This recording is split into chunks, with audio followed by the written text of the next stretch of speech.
Have you ever handed over a chunk of money to a teenager and thought, this is a solid idea? Nah, me neither.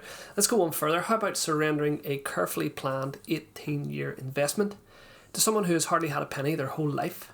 Does that sound like a good move to you? That's exactly what you're doing with Junior ISA. This isn't another finance lecture. No, this is a warts and all look at Junior ISAs, where your ideas and hopes of securing a financial future for your little might just clash with a teenager's dream of owning a jet ski. I think every right-minded parent out there wants to see their kids in a better position than maybe they were as they approached adulthood, whatever form that takes, right? So whether it's school, opportunity, money, jobs, love life, who knows? So in this video, I'm looking at the pros and cons of a Junior ISA and what it actually means for you as a parent. And spoiler alert, it's maybe not the utopia you imagined for your kid. I'm a parent. You might be a parent. And while our kids might not always want our input in their lives, helping them financially is often a practical way we can help them out. Putting away a few pounds here and there for a rainy day, keeping one eye on the future for university or whatever, or thinking a bit early in their lives, pocket money. It's a good start, I guess. Teach them about money and what it can do for them. There is nothing worse than owing a child money. You wake up on a Saturday morning at 6 a.m. to see a 6-year-old standing over you with his hand out. It's Saturday, Dad, you owe me £5. Relentless. But it's funny because at such a young age, a 5-spot offers a real opportunity to a 6-year-old, and they don't have anything to worry about beyond a few sweets or saving for a Lego set or something like that. That appreciation of money and understanding what life looks like with a lot of it or none of it maybe changes over the years. At 6, they won't know what financial joys await them as they approach adulthood, and so while they are demanding their tuck shop money religiously every week, they may be unaware of you squirreling away some money each month into a Junior ISA. That's what my wife and I do. We invest in a Junior ISA for our lad so that when the time comes and he needs some cash behind him, hopefully he'll have a bit of a start. Right, for those who haven't spent hours Googling financial products, here's a quick rundown of what a Junior ISA actually offers. It's a tax-free savings or investment account for your child. You can contribute up to £9,000 a year and the money grows tax-free. So there's different types: cash, stocks, shares, but they all end up the same way. After investing over a number of years, when your child turns 18, the account becomes theirs. You've done your part. Parent hero status assured and setting them up for the future, all being well. So that sounds pretty perfect, right? Let's take a closer look.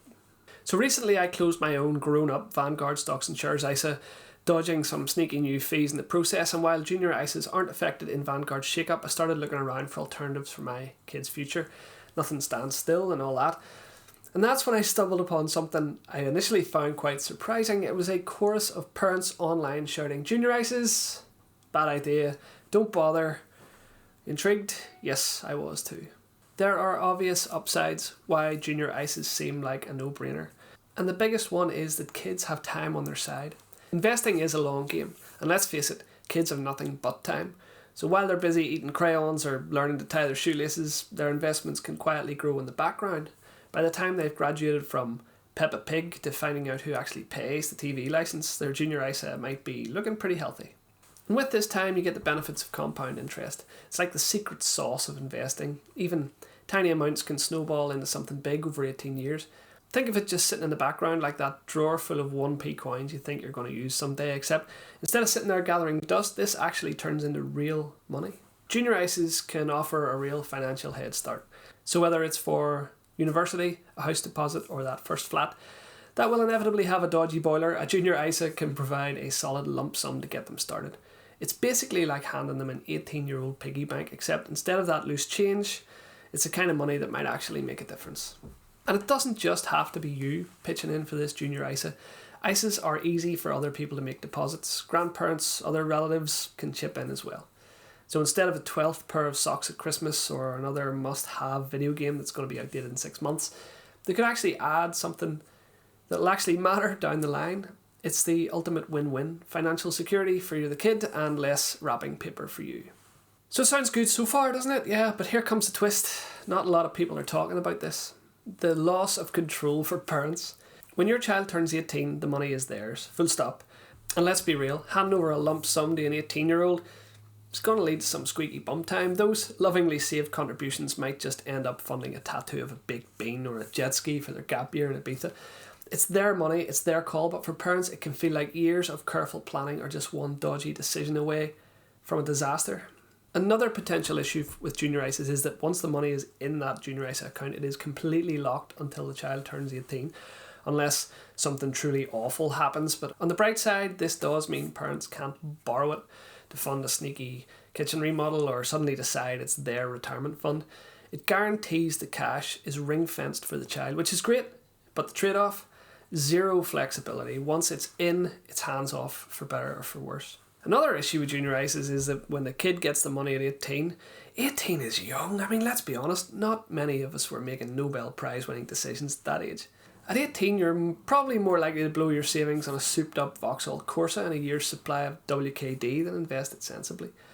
Handing over a significant sum to someone that age, that could be a risky business. So I dug into some online forums and Reddit and stuff because it always has an opinion to see what other parents' concerns were, and those same concerns were echoed there plain as day, with many parents saying that their biggest concern was that an 18-year-old is going to squander their money. So it's up to you to decide if a junior ISA is right for you, but here's a sobering thought. Most adults don't max out their own ISAs. In 2020 to 2021 financial year, only 7% did. If you're one of the 93% who don't, it might be wiser just to focus on your own ISA first of all. That way you can retain some of that control. That regular ISA stays in your name, and if you're not maxing it out anyway, well then you might as well retain that control. So the bottom line, is it a risk worth taking? Well, personally I think investing for your kids is a fantastic idea, but do you really trust your 18-year-old to spend that wisely? If you're comfortable with them having full control, junior ISAs are a great tool.